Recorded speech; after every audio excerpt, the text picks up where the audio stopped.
This is a party for one of the Johnson & Johnson family members. They are of Johnson & Johnson. You may not know that some of these people are actually Johnson family members, so treat everyone as if they are. I always expected that my 21st birthday party would be the greatest night of my life. Champagne, pretty girls. You wonder, can life get any better than this?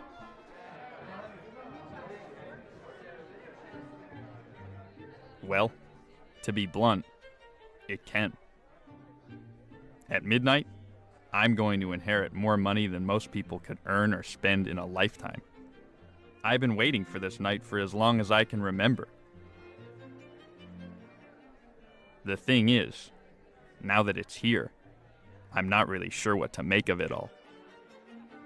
I live in a country that everyone wants to believe is a meritocracy.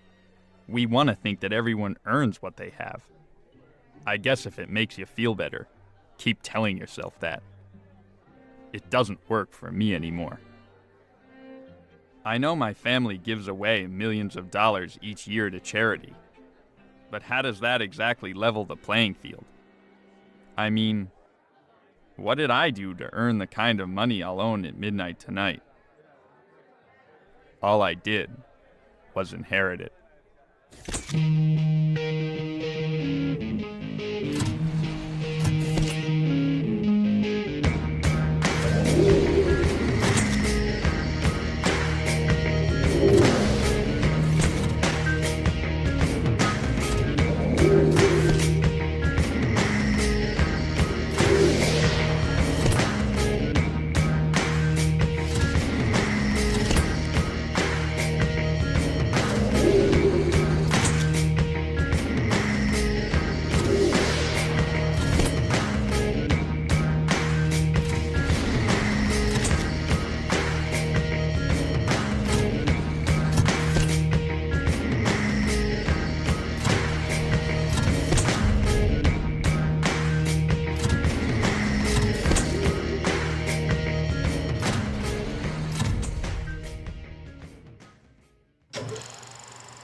My grandfather Seward was the first generation to be born rich.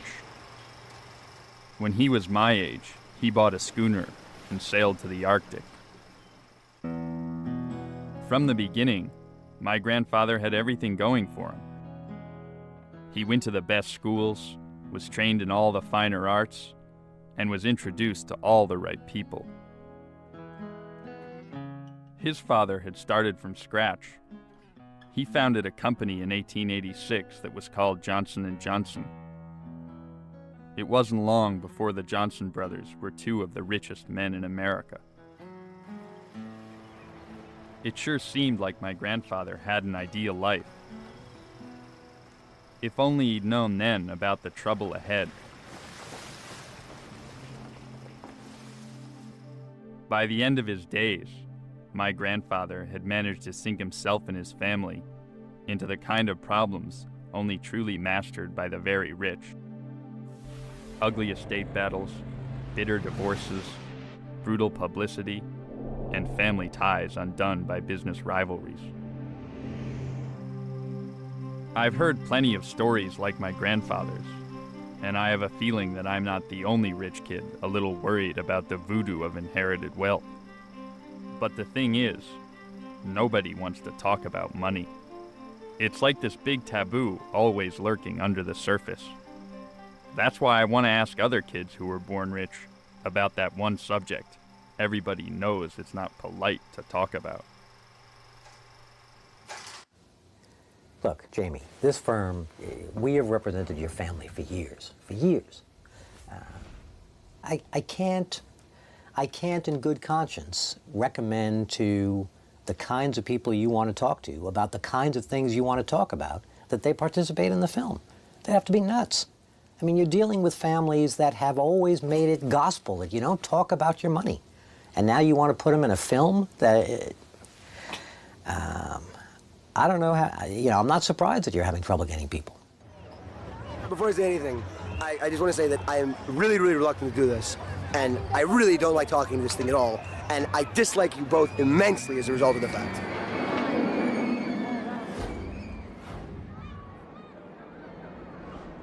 If Luke is any indication of what it's going to be like trying to get my friends to talk, then this is going to be more of an adventure than I expected. You know, I mean, I have sort of apprehensions, first of all, you know, about being on, you know, in a film, like, you know, about a bunch of rich kids. Maybe it's more than that. I understand that it represents, like, you know, a particular sort of, you know, niche that maybe, you know, most of the world doesn't really recognize, and in that way it's significant. But, you know, I would worry about, like, my parents seeing it, you know. I would worry about some of my friends seeing it. I think, you know, some of them would think that my involvement in it was inappropriate. You know, essentially just kind of the notion of talking about, you know, one's wealth, you know, describing a bunch of people's wealth, it's just kind of tacky.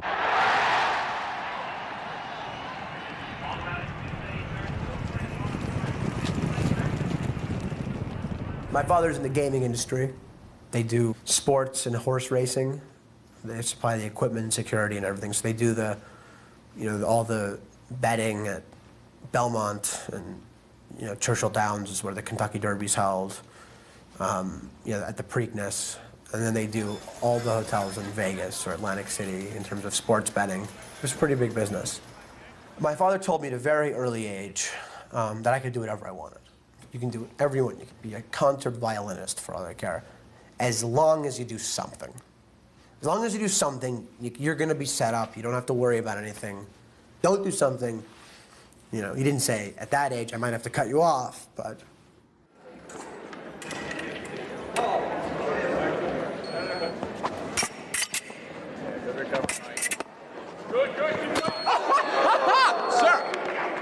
It would be a low estimate, a very low estimate for me to say 20 billion.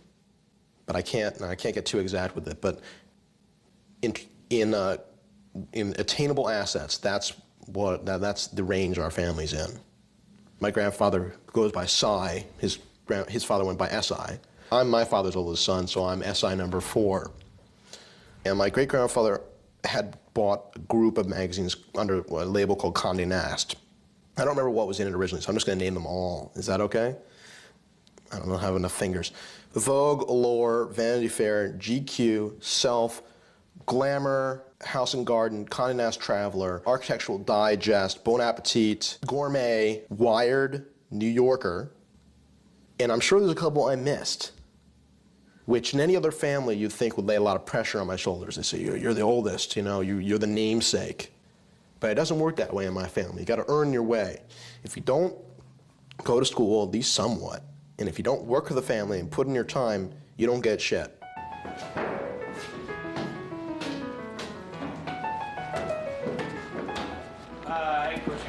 Hey! Come sta? Bene, tu come stai?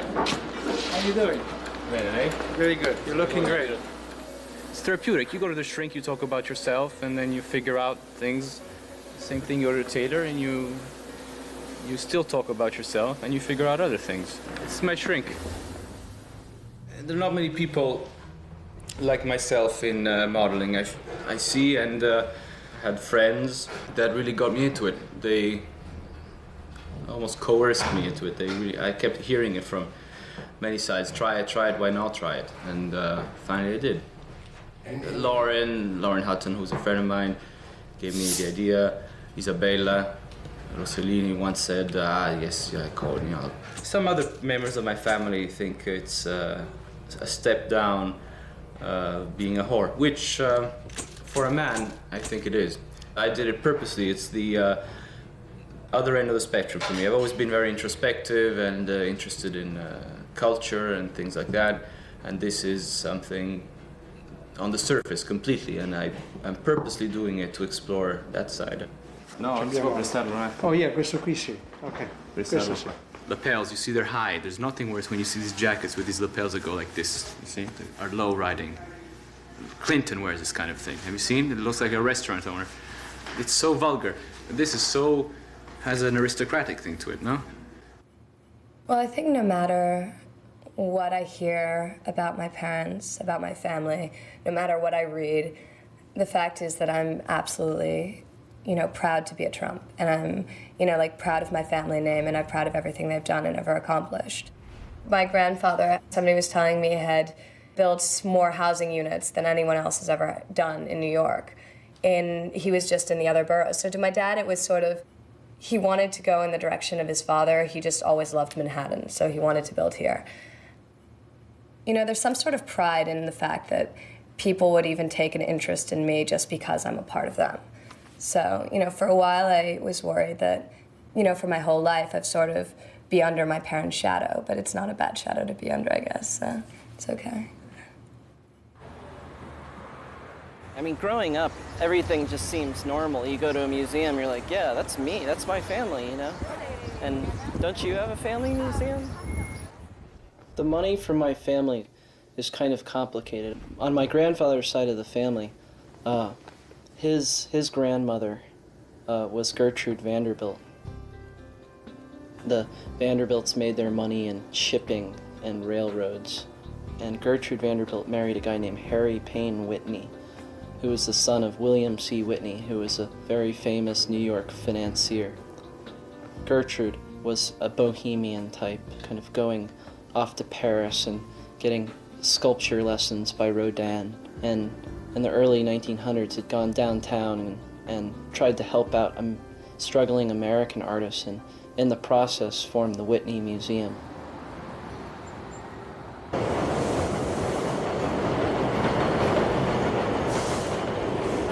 I always take the subway, but my mom had never really been on the subway. I took her on the other day and she was like, whoa, this is cool. Other people should do this. I was like, you should come during rush hour, you know? It's kind of ironic because the Whitney family made their money off of subways. Yeah, they sort of privatized the subways and held a monopoly on it, charged the city all this money. It was a complete racket. They were crooks. But everybody was a crook back then who made money. The Johnsons, right? Yeah. Terrible. They probably were like making opium or something.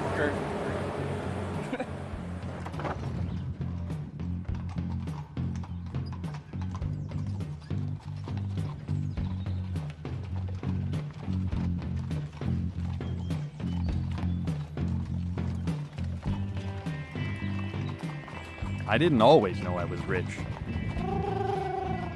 I know it sounds a little strange to say that, but growing up in the country, I just thought that everybody had carriages and horses and stuff like that.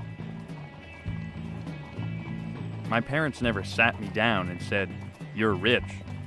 In fact, my dad never talked about his inherited wealth at all. That's why it was so weird when I did find out. I was 10 years old. It was in 4th grade. During a free reading period in the library, a kid in my class found my dad's name in a copy of Forbes magazine with a list of the 400 richest people in America. The kid read the article aloud to the whole class, and everyone, including my teacher, ran over to check it all out for themselves. It was strange, all my friends and me finding out at the same time how rich my family was. I felt like I was learning a secret that I wasn't supposed to know. A secret my dad had been keeping from me. And now, the fact that I'm making a film about it has him really nervous. Sometimes prying into people's lives with a camera and revealing things that are sensational creates ill will and... Yeah, but I'm fortunate enough to be in a position where I want to have a happier life and how I actually feel about myself more in a psychological, introspective way. And I don't want to be nervous about money or be nervous about who I am. And I feel like you're feeling nervous about this film is maybe that nervousness of who you are. And you're in control of this film, and I'm not. So there's a little source of nervousness. What do you think about my theory that you have that nervousness and that anxiety that I'm trying to avoid and maybe understand and overcome? Perhaps I do. And maybe you will overcome it. Maybe you can walk into school, into a group of people, feel perfectly at home and comfortable and that you belong. or have as much right to be there as anybody else. You think you made a mistake and you don't want me to make the same mistakes you did? Maybe. The time I realized I was wealthy was ironically at Friends Seminary in New York City, which is a Quaker school.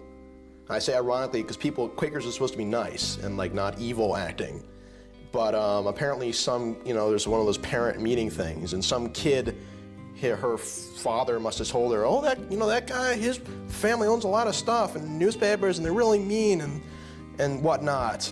And she went and told everybody that I thought I was all into myself. And I don't know, I guess at that point these kids were intelligent enough to think that that made me a braggart or something.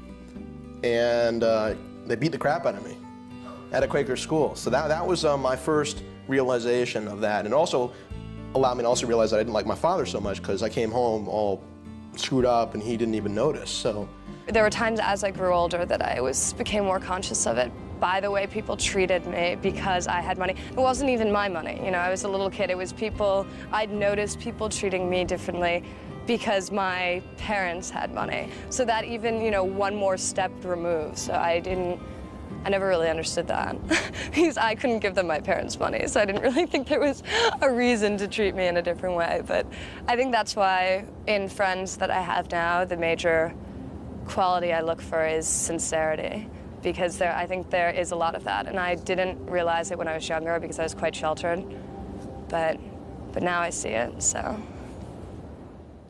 I remember, being picked up from school to go on holidays in a limousine being this huge thing. I remember being so upset with my father when, he would do that. I remember, making him either park around the block, and I would scurry down the street and around the corner. And that's a true story. I really did that a couple times. I remember just being no, I'm not rich. I don't have any money. And, really telling people that. Making an effort to identify with maids working in our house or babysitters or, whoever.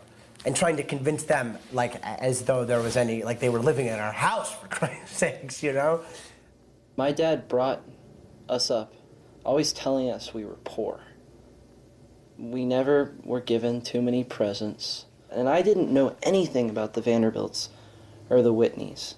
I didn't know anything about it, and I remember when I was a little kid, my mom let me spend the day with my uncle. And, he took me to Grand Central Station, and he said, "This is yours." I mean, that's just the worst thing. He'd just take me all around New York and be like, "Yes, we own this." And it was the dumbest thing in the world to do to a kid. This is something that some people in my family did a long time ago. I never knew them. My mom never knew them. My grandfather didn't even know the people who came up with this idea.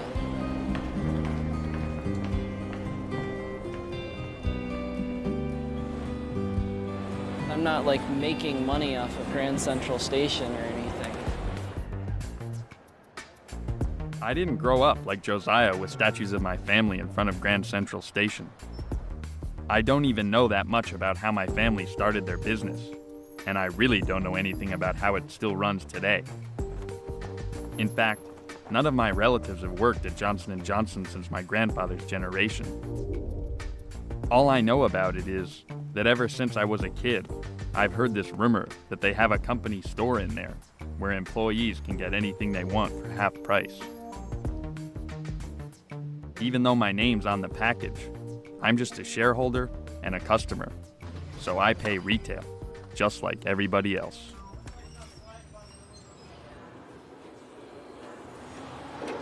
These are the new rage, right? These glasses.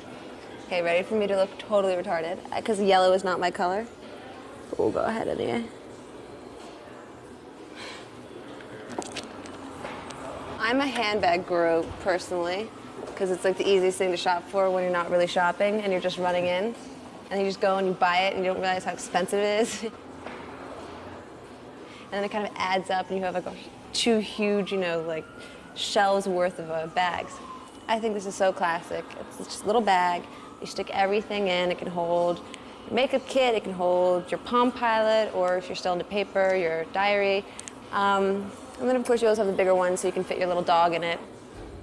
My dad's German, but he was born here in New York. He went to collegiate and then went to put himself through Columbia and then went to Harvard Law School and is a lawyer and is like self-employed now. And so I was always raised lap of luxury in New York, totally lucky, going to private schools my entire life and kind of having whatever I want, but always knowing that if you ever lose it all you have is this.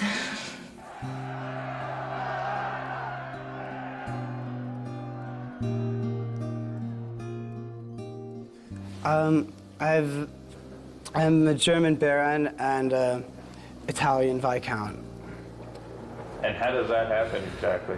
Well, because my great-grandfather was Kaiser Wilhelm II, and it just means, you know, when you come from an old family, and, you know, hundreds of years ago, you know, you're either related to a royal family or, you know, somebody in your family, like in the Middle Ages, you know, clubbed somebody on the head and king made you, you know, baron, a duke or whatever, you know, 800 years ago, 1,000 years ago. And then, you know, it's just sort of the way the family's progressed. And it's just a question of, you know, manners and just, it's not even that. It's just like, you know, the difference between old money and new money. Right. Wow, come on. Sir. Nice that side. So as you can see, there's not much audience for fencing, aside from the fencers themselves. It's kind of bleak. Do you hang out with the fencing team more than you do with the other? Roger, do I hang out with the fencing team? Yeah, you hang out with the fencing team. I hang out with the fencing team. Everyone's very nice here, because fencing just attracts people who aren't that outgoing, who don't have that much they need to prove, you know, guys who don't shout and scream all the time. And drink. Go Ford! Call you Ford! All right, Nathaniel! Whoa! Shit. A lot of people who know me know, you know, what my financial situation is, and they do ask me a lot. They wonder, why do I stay here on campus? They think I have something better to go home to, like a mansion or, you know, my apartment off campus or something. And I do have a place in the city, my father's place, but it's not fun to go there. And I feel a guest in my own home. So I stay here, and I made this place my own, and my friends don't always understand that, and they have their own idea of how a wealthy person or person from a wealthy background would live. This is my place. This is in Lloyd at Haverford. It's senior housing. That's a Lloyd double, so I have 2 rooms, mine and my roommates, and we have a suite. And it's nice. I keep all the things I want. We got food stuff, which we're kind of out of, and enough liquor to service at least 2 people. It's certainly a far cry from what I've got at my father's place in the city. But this is really it for me. This is where I feel safe and feel in control of things. When I go to New York, that just doesn't feel like my life anymore. Okay, this is a room that nobody's probably walked into for the past 10+ years. It's a little time capsule, if you notice by the Madonna clock and my interesting attempt at color painting, the homage to Poison and Motley Crue, the 90210 posters, little, I think they were trading cards that were stickers, and the Bon Jovi sort of wall. This was my bed. It's a little small for me now. Probably why I don't stay in here anymore, but yeah. And what floor are we on? We are on the 68th floor. Not a bad view to wake up to.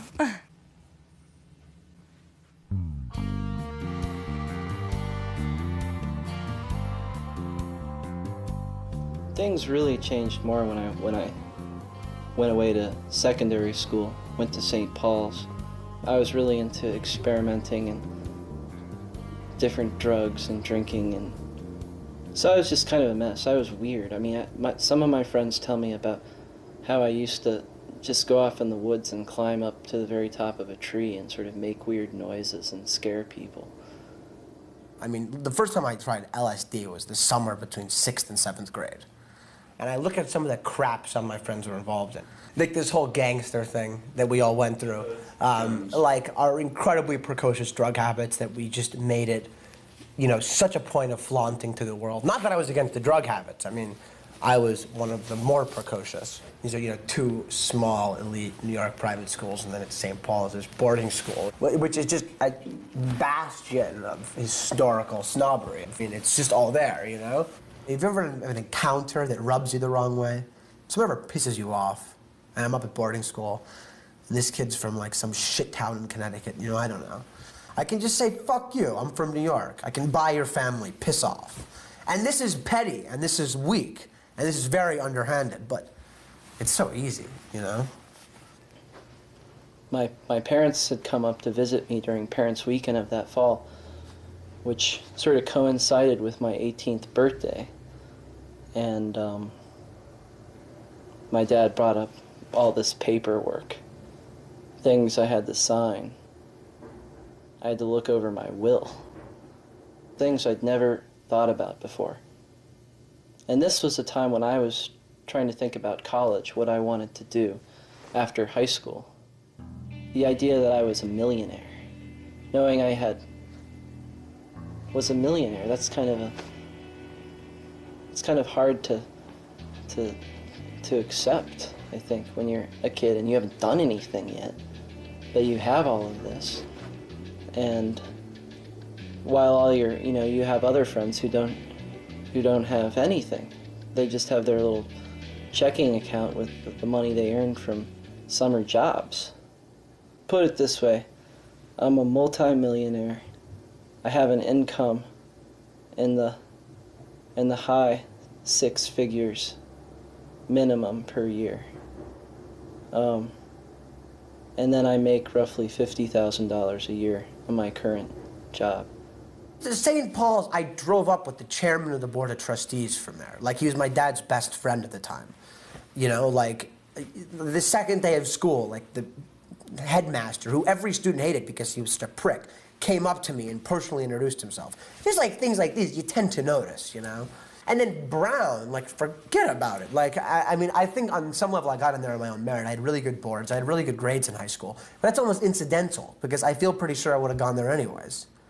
I attended an entire of my first academic year, I think less than 8 academic obligations total. And that includes tests and exams. So including tests and exams, I physically got up and went somewhere for something having to do with class less than 8 times.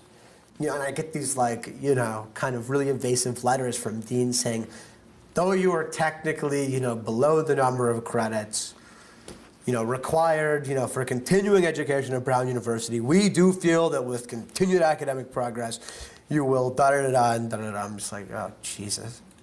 You guys can't throw me out, can you? Like, this is ridiculous. You know, so again, great. Phenomenal. I showed up at Trinity College in the fall of 1994 for a couple weeks, and college was just out of control.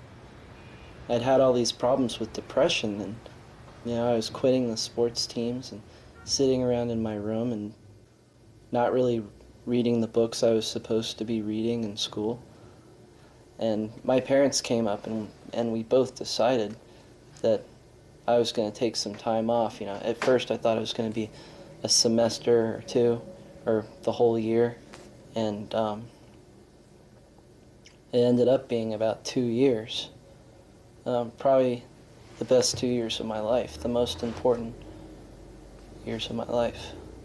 One of the jobs I had was working in an oil field services company down in Texas. I was working with Cajuns and Hispanic guys who'd never even been to high school. And here I was, this kid who'd been to all these fancy boarding schools, and I was an alien to them. And it was hard at first, but I think they also learned some things from me. You know, lunchtimes they'd always be asking me all these questions and kind of trivia questions. They'd get a kick out of that I knew a lot of these things. You know, to know what the capital Chile is or something. In my mind, I knew it was Santiago, but I went on a fly fishing trip with my dad down there in the mountains, and I'm going around on helicopters, going from pool to pool. Really what I learned is that working hard makes me feel good.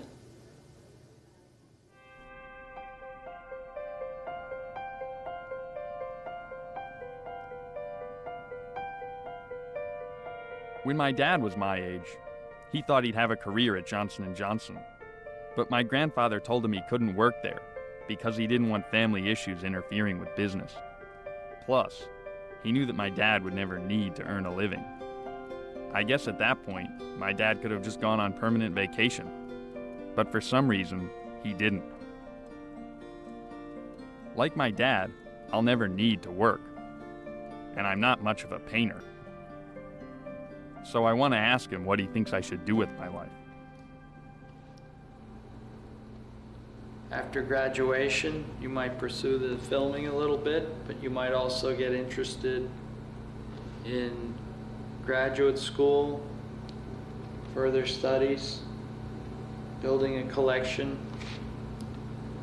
of historic documents, papers, publications. And as a career? Yes. Okay. Oh, this is a beauty. This is a map. This is one of my favorites. Map of Washington Township. My God. Look at that. And look at the way this little tiny portion of pink down in the lower right corner outlines the lot and the block. I don't know. Collecting old maps seems pretty cool. But I don't exactly see where the career part comes into it. Hand-colored? Oh, yeah.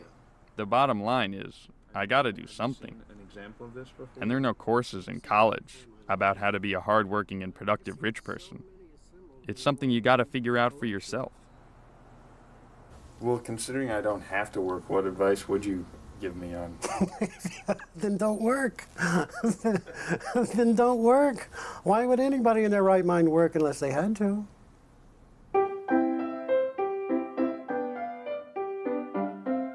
I personally do not believe at all in any moral obligation for anyone. But I've seen that people with money that don't do anything aren't happy. A great philosopher called Schopenhauer says, well, the poor are limited by their poverty. It is the duty of the rich to cultivate themselves in their idle time. And if they use their own riches for this, they can reach the highest elevation.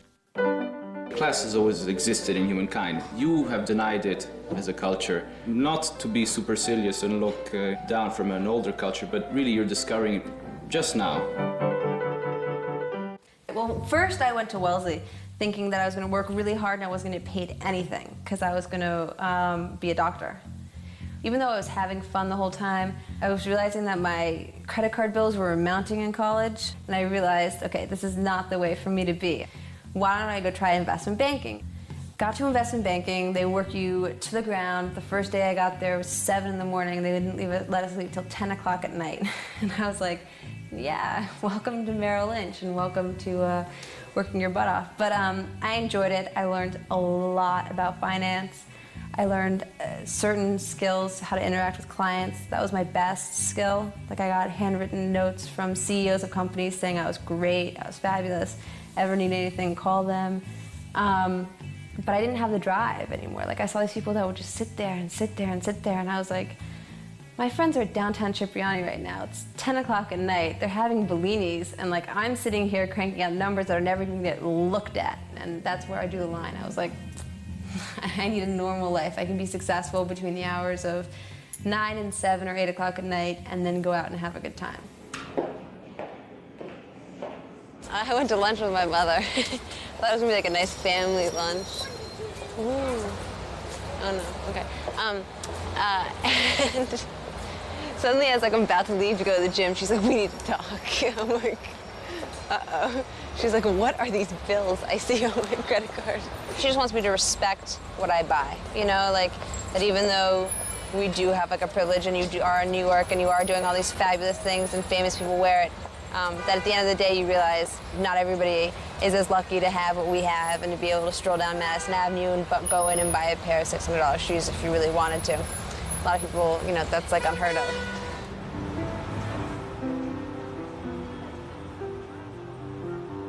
When I came here, it just shocked me that every time you go somewhere, people ask you, when you meet someone, the second question even is, what do you do right away? Where you live and what do you do? And in Europe, that doesn't happen. People find out who you are and what you do by the way you speak, your intonation, your subject of conversation. So I never really knew what to do because I don't do anything, so I didn't know what to really answer. This is a more romantic telephone, sort of sensual. It takes a long time, so it has a hole. So you really know you're making this phone call. Whereas this one is sort of quick, sturdy. That's more for business. And each one has a different, you know, connotation. I would have to say I'm rich, or I would just say that very simply, or sometimes I'm kept if I was in a bad mood. And I think it's something that always made me feel good to answer back that way, because it would make people understand that it is something that is, make them understand the nature of the question, that it is unpleasant in itself. This is the Britannica 11th edition, which is in 33 volumes, but thin. And this is the last edition that was written before it became, from 1911, before it got completely rewritten and became, you know, for the masses. I mean, now the Encyclopedia Britannica is, you know, shit. In my will and wish to, for cultivation and culture, is, you know, sort of the Dionysian side, love and sex. And so I find it very often that I'm reading a book and I'm thinking about pussy, but then as soon as I get the pussy, I'm thinking about a book. So for me, it is very problematic that. I've sold maybe 15 paintings, and I sold paintings to Denise Rich. I did a portrait for Princess Farrell Jordan, Mandolina Theotokopoulos, Alexandra von Furstenberg. I just did one of Alex and Talita von Furstenberg. This one is very sort of Basquiat. And what does that say? Read. I will spend the rest of my life trying to live up to ideals I don't think I can. My great-grandfather and my two great-uncles who built the A&P lived in New Jersey. They really loved New Jersey, and that's where the A&P base is. And the first one was a supermarket or a tea store, and then my two great-uncles decided to make it into a chain supermarket. I think it was the first one, like Woolworth. And so there was 15,000 stores. And my father wasn't involved in the A&P. I think he worked for them for a day or something. Then he inherited the A&P money, so he bought Hog Island, he named it Paradise Island, and he developed it. Because the art collection was worth, say, $400 million, and the property in LA was worth, let's say, 400, 500 million, right? The island, of course, is worth a couple $100 million, right? And then the museum, so, and then all the houses. So I'd say a couple billion. And he lost all that. And he lost or sold or gave away all that, yeah. I like this picture a lot. My mother's really happy here. This is with President Nixon on Paradise Island. This is a cute picture with the Beatles, because they filmed Help on Paradise Island, so. And actually, this is actually my favorite picture of my parents. I think my mother had given my father a black eye, so he'd had to wear sunglasses that day. We came back to New York. We were living at the Carlisle Hotel, and I was going to the Hewitt School across the street. I used to eat salami and watch TV and talk to the servants, and it took a while, you know. He didn't come downstairs, or he came downstairs, he came for half an hour. And when my mother left him, she always says he started to get involved in drugs. He went down with a cast of hair to Mexico, and he started taking Quaaludes. My mother always says that she thinks my father would have been a really simple man had he not inherited the money. Yeah, I've got all this money, and yes, if I wanted to, I could probably go and we could go like downtown and go buy a Ferrari or something. I could do that. I've gotten a little older and more mature, so it's not something I obsess about or think about. You know, I've been able to drive in nice cars, and I already have nice houses, and my family has a lot of nice stuff. I already have that. It doesn't really make me feel good to accumulate more. The pleasure extinguishes itself very quickly, and I find I use my time and my money to instead do things that I take part of. For example, going to the tailor. So I go there and I break, you know, Rocco's balls for hours because the buttonhole has to be just right, and we talk about the shape of it and the sewing. I mean, yes, it requires money, but it also requires setting down what you want, your taste. So it gives a meaning. I mean, this time that I spent, yes, I get the great suit, but I don't just buy it off the rack because it exactly reflects what I want. I wouldn't trust myself with $1 million right now. If it was all, you know, ready cash, if it was extremely accessible, I probably wouldn't trust myself with it. Give it all to the homeless. No, I'm kidding.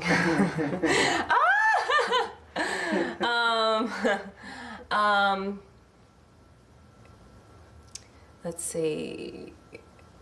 I just have a few houses in like the Bahamas and London, and animals and playing. Big art studio, things like that.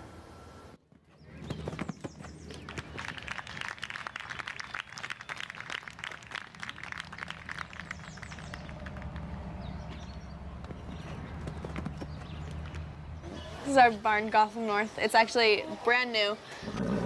I have 8 stabled here right now. This is Nadia. She's actually my youngest horse. She's 6 years old. We just bought her this year from Europe. This is Julius. He's a little crazy sometimes, but you know, we like him anyway. This is Caristella. I do her in the high amateurs, and she's gonna be a great horse. Having the last name Bloomberg sucks. I remember when he actually first started campaigning, and I won a big class in May at a horse show, and a few people from different magazines wanted to interview me. I sat down, and the first question they asked me was about my father, and I realized that second how it was going to be, and it has been like that, and that's really what my struggle is to have people see the person behind that name. I don't really know exactly what they see me doing in the future. My sister is kind of the business one in the family. I think that she will go to law school and become, you know, the prize daughter, which I think she is already. We're very different, and we do different things that make us happy, and I don't really care who accepts what I do or the way I act. I'm doing what I love to do, and you know, it doesn't really matter to me what the hell they think. Us by a terrible culture of sort of a Christian Puritan culture where you're supposed to atone for some initial sin, and I find guilt absolutely senseless. So I don't feel bad for anything, and especially having money. I find it a very, very negative trip, and it's something that is, you know, basically for old women and nuns. Yeah.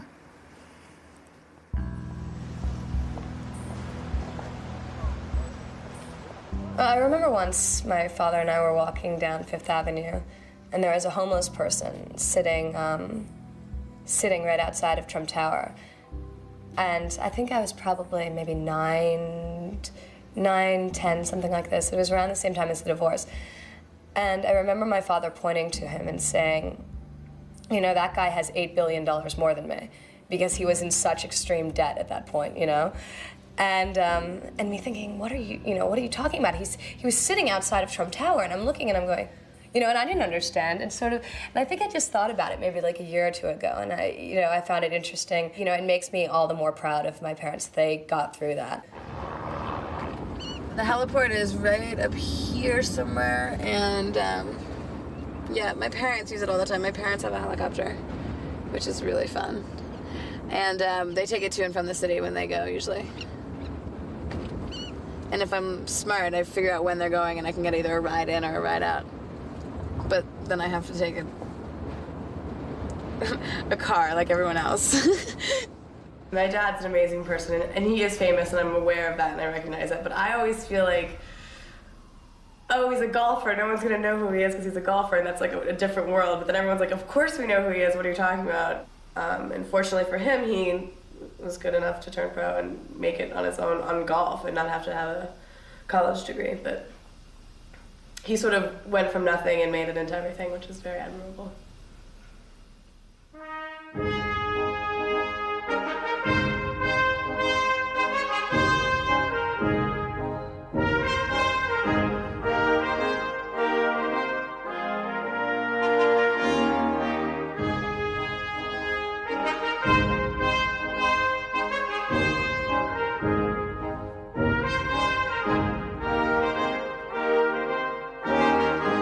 This is the Bathing Corporation of Southampton, and this is where lots of people come to bathe, and eat lunch, and sit on the beach, and I've been there all afternoon, and now I'm going to give you guys a tour of Southampton. Now we're going onto Main Street of Southampton.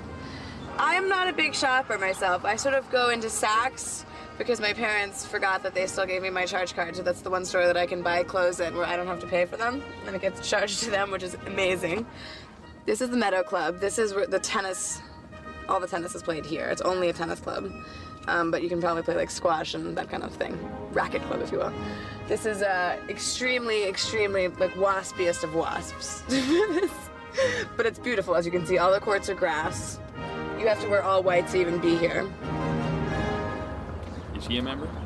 Well, he's probably a pro. I brought 3 or 4 Jewish friends to the Bathing Corporation today for lunch, and it's fine.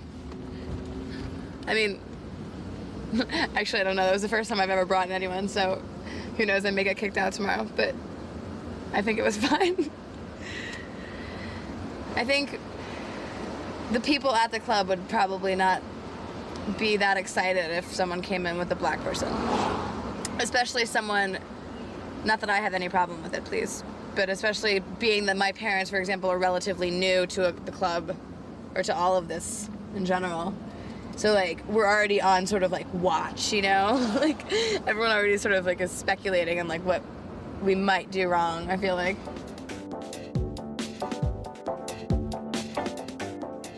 When you go out in Southampton, you definitely will go to Conscience Point. There are everybody from New Yorkers to, you know, famous DJs to Puff Daddy, you know, having his party there. I will come in at about 7 o'clock and do the table seating for the night of what party, how important are they, where are they going to be seated in the club. Obviously, attractive women is going to help you because that looks good for us. You know, we want to see Cristal champagne sitting on the table because there are other people that are in the crowd that will want to ultimately emulate that. Luke, how are you, man? Hey, good to see you, dude. Nice to see you. Man, the nightlife in the Hamptons is about as despicable as it gets. You know, the fact that we all go out there, you know, we all go out there to relax, enjoy ourselves, maybe play some tennis, sit out on the lawn, go out to the beach, and then we find ourselves in these places which are even worse than the clubs in New York at night.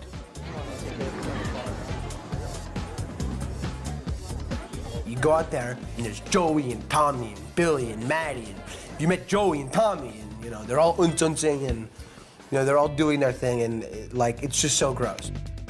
I mean, I just don't understand why we can't just go out there and have people at one another's houses and sit back. We can get drunk. We can do lots of drugs. We can be decadent. We just don't need to do it with Joey and Tommy, you know? We have a 2-bottle minimum per table. Our cheapest bottle is $250 a bottle. And champagne prices go all the way up to a magnum of Cristal would be $900. The standard night is to go out with maybe like 10 or 12 people. We get 2 tables, and each table gets 2 bottles. So each table would be about like $800, which is extremely expensive, you know? You're sitting there like, you know, why am I doing this? Why am I spending $800? That could be so many other things. Like, I could go to Europe. I could, you know, go to the Bahamas. I could buy a pair of pants. I don't know. The barbell's that big, you know. I don't remember the evening all that clearly, but I've definitely spent, you know, several $1,000s on a barbell, probably. Yeah. These things happen. Everybody who started going out in 10th grade is still going out, and nobody from New York is new. Maybe somebody from Europe or somebody from LA or somebody from Chicago, but nobody from New York that I can think of is new. Like, you never would have heard of them. They all went to private school, and they all, you know, you would have hung out with them at some point in time. They all know each other, and it's and that is their dating pool, and I would say it's pretty much limited to that circle. I've never actually dated outside my social background, and I've thought about that. Never. It's really weird. I never really thought about it. I think it's just like your compatibility, you know, somebody on your same wavelength, like understanding everything where you've come from. I'm sure I would, you know, but he'd have to understand the fact that, you know, I love going shopping somewhere and, you know, spending all this money on something, and I'm sure some guy might get mad at me for being stupid and spending all this money for like a Gucci purse, and he'd be like, what are you doing, you know? But of course I'm like, oh, I have to have it, you know? I think it'd probably be weird to bring someone to your homes, to your summer house, or maybe to introduce them to your parents, or something like that, or just, you know, or when you introduce them to your parents and their parents are asking them about where they live, and, you know, my parents they're so, you know, they live in this world where they might be like, so where do you summer, or something like that, or. It's such a unique situation we're in at the end of the day. I mean, really there are so few people with whom we could actually share this kind of stuff in common, that it ends up being a subject of conversation quite a bit, because you can't really relate to any of it. And it's not to say that, like, we need to pour our hearts out about it, you know? Like, you know, I mean, pouring your heart out about it feels good, you know? Talk about it makes you feel good. How to internalize it makes it feel good. Everything about it feels good. So, I mean, you know, it's not as, you know, it's not to say that we need to, you know, we need a shoulder to cry on. Not at all. The point is, it ends up being something we talk about a lot because we're so alone in this circumstance.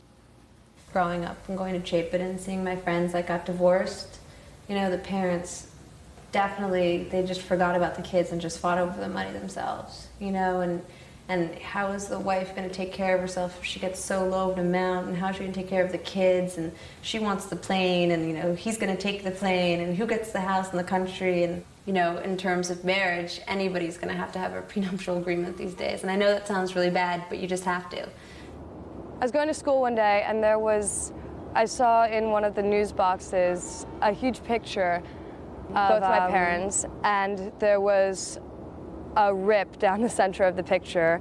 And this is before I had officially been told that they were getting divorced.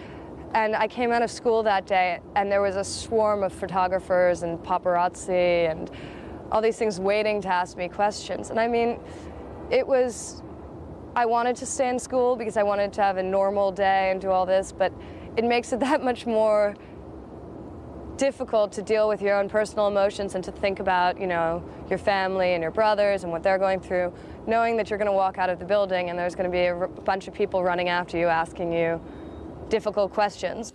I have no intention of being loyal to any woman anytime soon, or not that I probably ever will be, but one day I'll fall in love and I'll get married, whatever. I'll probably get divorced a couple of years later. I'll have a serious prenup before. And Prenup. It's been drilled into my head since I was 5 years old. Prenup.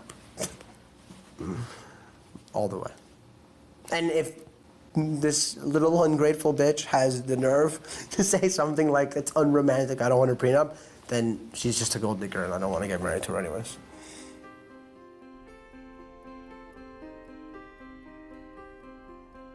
I guess it's a little strange to be thinking about divorce before you even know if you're gonna get married. But I've seen what can happen if you don't think like that. When my grandfather was 73, he left my grandmother and married the upstairs maid. If they'd lived happily ever after, things would have been great, but it didn't work out that way. At the end of his life, sick with cancer, he was medicated and manipulated into changing his will again and again. After he died, the court battle over the fortune he wanted to leave to charity destroyed his reputation, tore apart my entire family, and made his third wife one of the richest women in the world. My dad never really got over the whole thing. For a guy who thought it was impolite to talk about money in the first place, having the whole mess discussed in the New York Times every day was a total nightmare.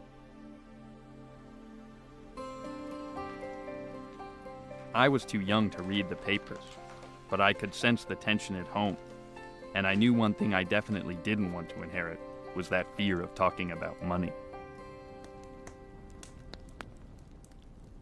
I know you don't like talking about money. When I was little, you always told me it was a bad idea to talk about it, and I shouldn't, and if anything, I should lie if people ask me, and I just want to know, what are you so scared of? Well, perhaps I was mistaken. I mean, what the fuck? What are you talking about? You were mistaken. That's bullshit. You were mistaken for Money? 20 years of my life? no, money is a thing that you don't talk about because it's in bad taste. Why bring it up? It's really not important. If you never examine it, you'll never really understand it. You won't be able to solve any of the issues or resolve any of the Well, problems. I'm not so sure this thing's a good idea. I think rich people are actually pretty confused these days. They don't know how they're supposed to feel about themselves because they've been getting so many different images, you know, that you see wealth is this cool thing. People strutting around in expensive clothing means something, but at the same time, you see a lot of shows that are trying to, on TV, they're trying to make it seem like the everyday middle-class family is where the real life is, where happiness exists. I think that a lot of kids that grow up with money or some sort of affluent lifestyle, that lifestyle can sort of, it really holds them back from discovering their passions and what really makes them feel good about life. I remember once I was on a job in Australia, and this guy just walks up to me. I was at some, like after celebrating party. It was a fashion show's there. And this man walks up to me who I'd never met and says, what does it feel like to be wealthy? And I was like, excuse me? And he goes, what does it feel like to never have felt any pain? And that really upset me, not because I was upset for myself, but because I was upset for him. Like, I was bothered by the fact that he could be so ignorant. And, like, that there are people out there who could, like, say such a blanketed thing and just be so downright stupid and just, not use the brain that they had. And that's what bothered me, not the fact that he could make, like, not the fact that anything he said really, wounded me deep down, just the fact that there really are people out there who think like that. That think that with money comes happiness. Do you ever worry about getting cut out of your family Yes. will or your company? I'm extremely paranoid. I'm paranoid all the time that suddenly, like the next fax from my grandfather or the next phone call is gonna be, I'm really disappointed in you because you wore the wrong pair of shoes the other day. So, you're on your own. Have fun. Sure, big time. It scares the hell out of me. It's regrettable. There are an enormous number of things I really, really count on, the absence of which would bring about a lot of emotional distress, maybe even intellectual distress. What do you think? What would you do if, you lost all your money tomorrow morning? I don't know. It's kind of like, well, I'm not going to compare it to that, but it is in the same way like the idea of losing a parent or a sibling.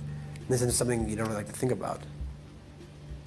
Maybe some people do. Maybe some people can handle the prospect psychologically of either of these two losses occurring, and they can actually foresee themselves. I don't think I could really think about it till it actually happened.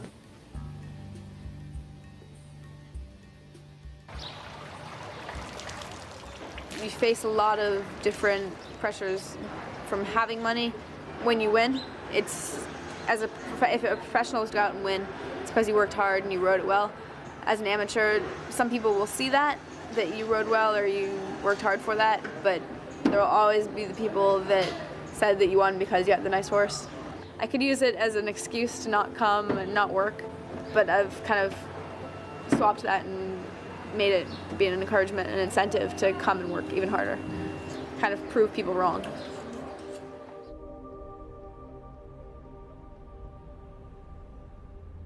I think it can actually give you more drive, but a lot of times that's turned towards revenge, like showing up your family, like seeing, you know, I told you so, look what I can do.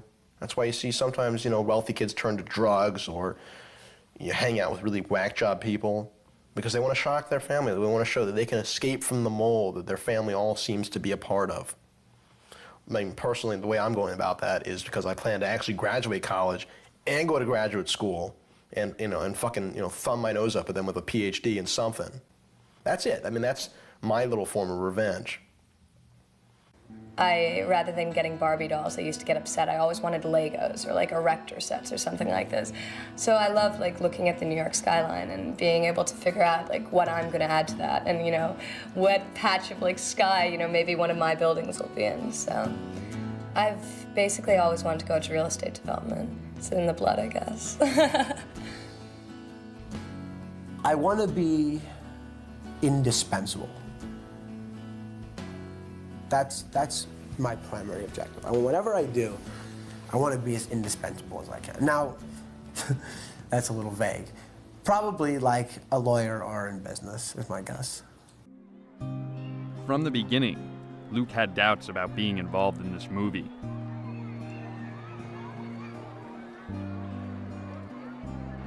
In fact, most of the kids I interviewed were pretty nervous after talking on camera. In some ways, you really want to talk about it. But even still, you're never quite sure how the rest of the world is going to judge you for what you say.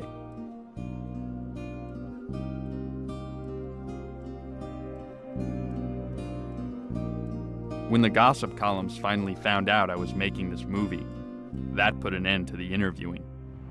Some of the kids really started to panic. Luke took it the farthest.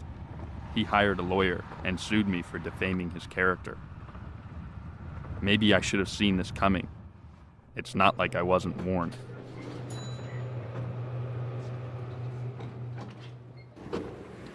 The defendant, Jamie Johnson, sheepishly, surreptitiously, and in the vein of irrelevancy, whatever the hell that means, flashed a document in front of the plaintiff, Luke Wheel, indicating that the plaintiff, Luke Wheel's signature on said document was a prerequisite to the plaintiff's effectuation of the interview to be used in his project, and that said executed document was an irrelevant formality that needed to be. What I guess they are saying, but I got to tell you that I consider it irrelevant, is they're trying to make it seem as if Wheel didn't really know what he was signing when he signed something. All of this stuff about sheepishly and surreptitiously, they're trying to make it seem like, oh, Luke, by the way, I mean, you have to sign this thing, but it's nothing. And the irony here is that Luke, who clearly can afford to try to deal with his problems this way, is suing you. And he can afford to sue you. And very likely he will play this thing out for all it's worth. It's worth much, but it's sort of the irony of making a film about wealthy people, that their very wealth allows them to come back and sue you if they become unhappy with what it is that you've done.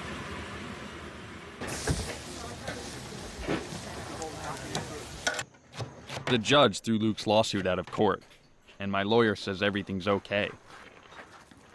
The whole thing was pretty depressing while it lasted, but everyone's telling me that getting sued for the first time is a serious rite of passage for a rich kid.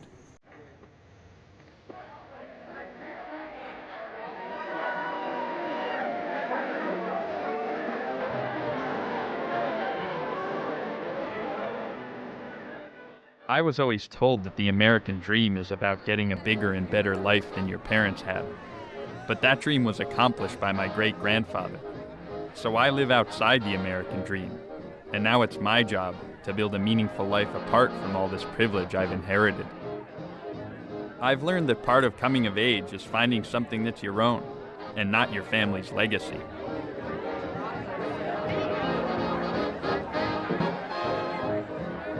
I've had the benefit of being rich all my life, and I'll never want for material things. But after working on this movie, I've discovered that what you inherit may not be as valuable as what you earn.